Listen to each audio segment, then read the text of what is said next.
ಈ ಒಂದು ಗ್ರಾಮ ಲೆಕ್ಕ ಅಧಿಕಾರಿಗಳ ಮುಷ್ಕರಕ್ಕೆ ನಾನು ಮತ್ತು ನಮ್ಮ ಡೆಪ್ಯೂಟಿ ಎಮ್ ಎಲ್ ಎ ಆದಂಥ ಸಾಮಾನ್ಯ ಬಿ ಡಿ ಪಾಟೀಲರು ತಮಗೆ ಬೆಂಬಲ ಸೂಚಿಸಲಿಕ್ಕೆ ನಾವು ಬಂದಿದ್ದೇವೆ. ಮಾತಿನೆಲ್ಲ ಇರೋದು ಮಾತಿನ ಹೇಳಿ ಬರಲ್ಲ. ಮತ್ತು ನಿಮ್ಮ ಜೊತೆ ನಾವು ಬೆಂಗಳೂರು ಬರೋದು ನಾವು ಬಿ ಡಿ ಪಾಟೀಲರು ಸುಮಾರು 50 ಜನ ಮಾತಾಡ್ಕೋತೆ ಬಂದೀವಿ. ಸರ್ ಯಾರೇ ಹೇಳಲಿಲ್ಲ, ಒಬ್ಬರು ಹೋದ್ರಲ್ಲ ಭಾಳಷ್ಟು ವ್ಯಾಸ್ ಸರ್ ಅವರು ಭಾಳಷ್ಟು ಇದ್ರ ಮ್ಯಾಗ ಹೇಳಿದ್ರು, ಅವ್ರ ತೊಂದರೆಗಳು ಹೇಳಿದ್ರು. ಇವತ್ತು ನನಗನ್ನಿಸೋ ಮಟ್ಟಿಗೆ ನಮ್ಮ ಗ್ರಾಮ ಲೆಕ್ಕದಲ್ಲಿ ನಮ್ಮ ರೌತ್ ಅವ್ರು ಇಲ್ಲೇ ಬಂದಾರ. ನಮ್ಮಲ್ಲಿ 84 ಹಳ್ಳಿ ಅಲ್ಲ ಸರ್, 108 ಹಳ್ಳಿ ಆಗ್ಯಾವ. ಅದ್ರೊಳಗೆ ತಲಾಟೆಗಳು 24 ಏನು ಅದಾವ, 20 ಅಲ್ರಿ. ಅದ್ರೊಳಗೆ ಮತ್ತು ರಾವರ್ ಸಾಹೇಬರು ಮತ್ತು ತಹಶೀಲ್ದಾರ್ ಸಾಹೇಬರು ಮತ್ತು ಅವ್ರು ಮತ್ತು ಆಫೀಸ್ ಕೆಲಸ ಹಚ್ತಾರೆ. ಅವ್ರಿಗೆ ಒಂದು ಹಳ್ಳಿಗೆ ಒಬ್ಬನೇ ಬೇಕಂದ್ರೂ ಸಾಲಲ್ಲ. ತಲಾಟಿ ಹ್ಯಾಂಗೆ ಅದಾರಪ್ಪ, ತಲಾಟಿ ಗುರುತಿಸ್ಬೇಕಪ್ಪ ಅಂತಂದ್ರೆ ಒಂದು 34 ಜನ ಹಿಂದಿದ್ರೆ ಮುಂದಿದ್ದವ ತಲಾಟಿ ಇರ್ತಾರೆ. ಯಾಸ್ ಅವ್ರು ಹೇಳೋದು ನೀಡಬೇಕಂದ್ರೆ ಎಷ್ಟು ಎಮ್ ಎಲ್ ಗಳು ಅದಾರ ಇಲ್ಲಿ ಇವತ್ತು, ಅಷ್ಟು ಆ ಕ್ಷೇತ್ರದ ಎಮ್ ಎಲ್ ಗಳು ಅವ್ರಿಗೆ ಫಸ್ಟ್ ಅವ್ರಿಗೆ ಅರ್ಥ ಆಗಬೇಕು. ನಮ್ಮ ಕ್ಷೇತ್ರದಲ್ಲಿ ಇಷ್ಟು ಜನ ಅದ, 84 102 ಹಳ್ಳಿ ಅದಾವ. ಅನ್ನೋ 3 ಲಕ್ಷ ನಮ್ಮ ಪಾಪ್ಯುಲೇಷನ್ ಎಷ್ಟೈತಿ ಹಿಂದಿದೆ, 3 ಲಕ್ಷ ಚಿಲ್ಲರ್ ಅದ. 3 ಲಕ್ಷ ಚಿಲ್ಲರ್ ಮಂದಿಗೆ 24-20 ಮಂದಿ ಹ್ಯಾಂಡಲ್ ಮಾಡೋದು ಸಾಧ್ಯ ಅದೇನ್ರಿ? ಯಾಕೆ ಸರ್ಕಾರ ಅರ್ಥ ಮಾಡ್ಕೋಬಾರ್ದು? ಯಾಕೆ ನಮ್ಮ ಡಿ ಸಿ ಸಾಹೇಬ್ರು ಅರ್ಥ ಮಾಡ್ಕೋಬಾರ್ದು? ಆದೇಶ ಮಾಡ್ತಾರೆ, ಡಿ ಸಿ ಆಫೀಸ್ದವ್ರು ಏನು ಮಾಡ್ತಾರೆ, ಲೆಕ್ಕ ಅಧಿಕಾರಿಗಳಿಗೆ ಆದೇಶ ಮಾಡಿಬಿಡ್ತಾರೆ. ಕರ್ರ ಹೋಗ್ಬಿಡ್ತದೆ, ಇಮೇಲ್ ಹೋಗ್ಬಿಡ್ತದೆ. ಅವ್ರು ಓಡಾಡ್ತಾರೆ, ಸ್ವಲ್ಪ ಬೆಳಗಾನ ಓಡಾಡ್ತಾರೆ, ನಿದ್ದೆನೂ ಮಾಡಲ್ಲ. ನಾನು ನೋಡಿ ನಾನು ಹೇಳಿನಿ. ಇವತ್ತಿನ ಮಟ್ಟಿಗೆ ರಿಯಾಜ್ ಸಾಹೇಬ್ರು ಹೇಳಿದ್ರು, ತಮ್ಮೆಲ್ಲರೂ ಹೇಳ್ಬೇಕಂದ್ರೆ ಒಂದು ಟೇಬಲ್ ಒಂದು ಕುರ್ಚಿ ಸರವಾಗಿ ನೀವು ಇಲ್ಲಿ ಬಂದಿರಿ.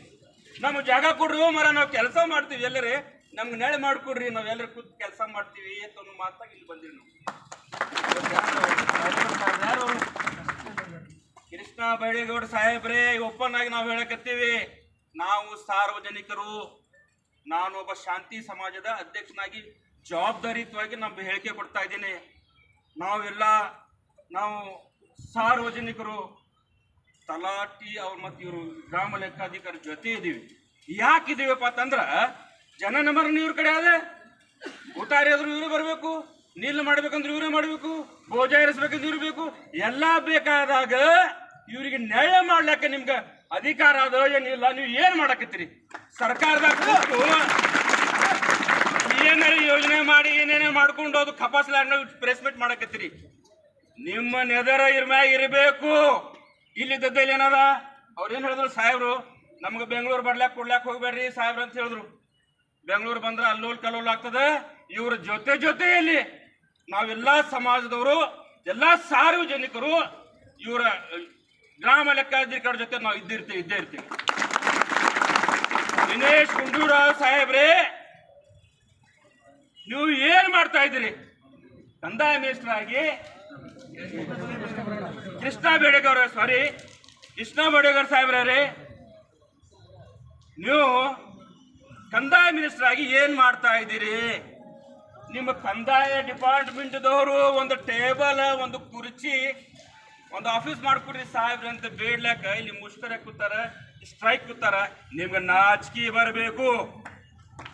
ಒಂದು ಟೇಬಲ್, ಒಂದು ಕುರ್ಚಿ, ಅವ್ರ ಒಂದು ಆಫೀಸ್ ಮಾಡಕ್ ಕೂಡ ಬರ. ನಿಮ್ಗೆ ಏನ್ ಮಾಡ್ತಾ ಇದ್ದೀರಿ ನೀವು? ಸನ್ಮಾನ್ಯ ಸಿದ್ದರಾಮಯ್ಯ ಸಾಹೇಬ್ರೆ, ಮುಖ್ಯಮಂತ್ರಿಗಳೇ, ಈ ಮೂಲಕ ನಾವು ಸಾರ್ವಜನಿಕರಾಗಲಿ, ನಾವು ರಾಜಕಾರಣಿಗಳೇ ಆಗಲಿ ಜವಾಬ್ದಾರಿಯುತ ಸ್ಥಾನದಲ್ಲಿ ಹೇಳ್ತೀವಿ. ಸಾಹೇಬ್ರ, ಇವ್ರಿಗೆ ಒಂದು ಕಂಪ್ಯೂಟರ್, ಒಂದು ಟಾಪಿಗೆ ಬಿಸಿಲಾಗ ತಿರುಗಾಡ್ತಾವ. ಪಾಪು ಅಲ್ಲಿ ಹೊಲ ಅಲ್ಲಿ ತಿರುಗಾಡ್ಬೇಕು. ಎಲ್ಲರೂ ಫ್ಲಡ್ ಬತ್ತಪ್ಪ ಅಂದ್ರೆ ಅಲ್ಲಿ ತಿರುಗಾಡಬೇಕು.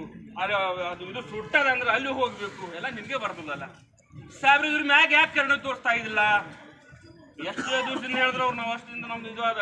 ಒಂದು ಹೊಲ ಹಳ್ಳಿಗೆ ಹೋಗ್ಬೇಕಂದ್ರೆ ಒಳಗೆ ಮೊದ್ಲಿಂದ ಏನು ಇರ್ತಾವ್ರಿ ಅವೆಲ್ಲ ತೆಗೆದು ನೋಡಿದಾಗ ಒಂದು ಇದು ಸಿಗ್ತದೆ.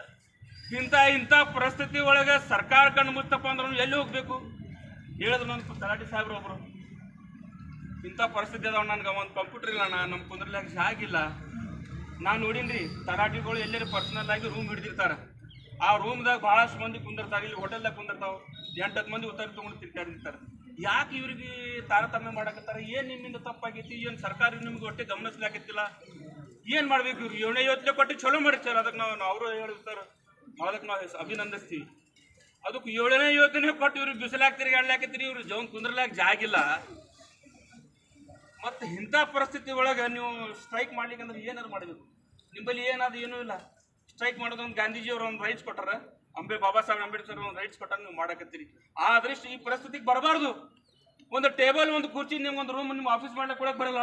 ಆಗ ಅಲ್ಲೆಲ್ಲ ಒಂದು ಅದ್ರಾಗ 84-100 ಹಳ್ಳಿ ಇದ್ದಾಗ 100 ಹಳ್ಳಿಯಾಗ ಒಂದು 20 ಮಂದಿ ಕೆಲಸ ಮಾಡ್ಲಿಕ್ಕೆ ಸಾಧ್ಯ ಅದೇನು?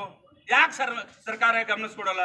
ಬೇರೆ ಬೇರೆ ಇಲಾಖೆದೊಳಗೆ ಏನೂ ಕೆಲಸ ಇರಲ್ಲ, ಫಸ್ಟ್ ಕ್ಲಾಸ್ ಇಸಿ ಮಾಡಿ ಅವ್ರಿಗೆ ಕುಂದಿರ್ಸ್ತೀವಿ.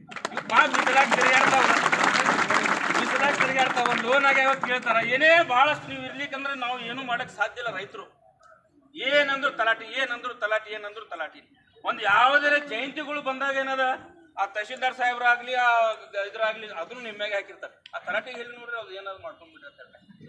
ಇಂಥ ಪರಿಸ್ಥಿತಿ ಬಂದಾಗ ಇವರಿಗೆ ನೆಗ್ಲೆಕ್ಟ್ ಮಾಡಿದ್ರೆ ಮತ್ತೆ ಇವ್ರ ಪಾಪ ಏನು ಮಾಡಬೇಕು?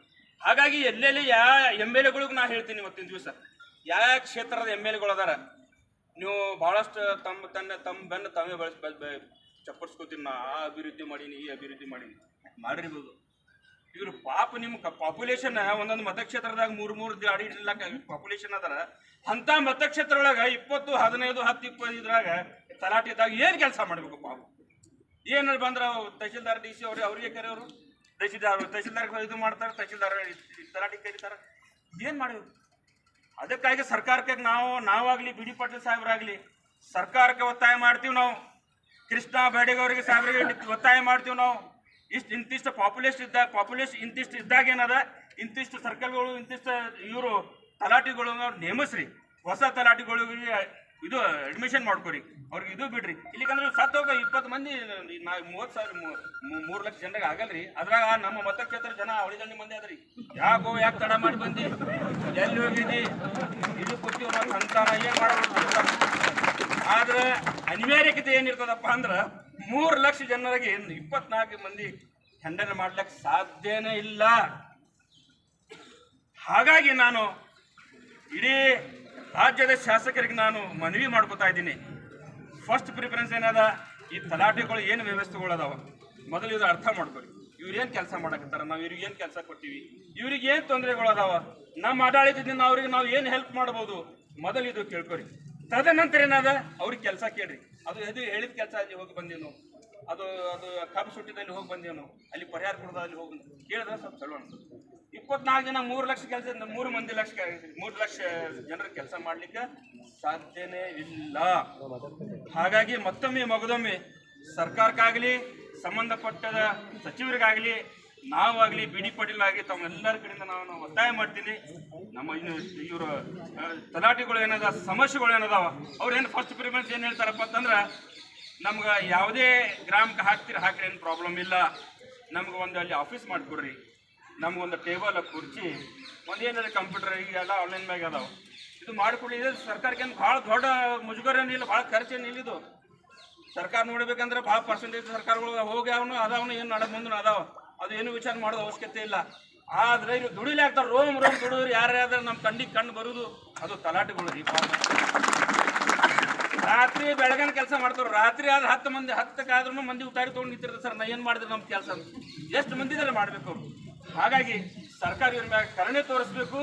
ಇವರೇನು ಬೇಡಿಕೆಗಳದಾನ ಅವೆಲ್ಲ ಈಡೇರಿಸ್ಬೇಕಂತ ಹೇಳಿ ಸರ್ಕಾರಕ್ಕೆ ನಾನು ಮತ್ತೊಮ್ಮೆ ಮಗದೊಮ್ಮೆ ಒತ್ತಾಯ ಮಾಡಿ ನನಗೆ ಮಾತಾಡ್ಲಿಕ್ಕೆ ಅವಕಾಶ ಕೊಟ್ಟಿದ್ದಕ್ಕೆ ತಮ್ಮೆಲ್ಲ ಈ ಇದಕ್ಕೆ ಅಧ್ಯಕ್ಷರಿದ್ದಾರೆ, ಉಪಾಧ್ಯಕ್ಷರಿದ್ದಾರೆ, ಯಾರು ಸದಸ್ಯರು ತಮ್ಮೆಲ್ಲ ಧನ್ಯವಾದಗಳನ್ನು ಹೇಳಿ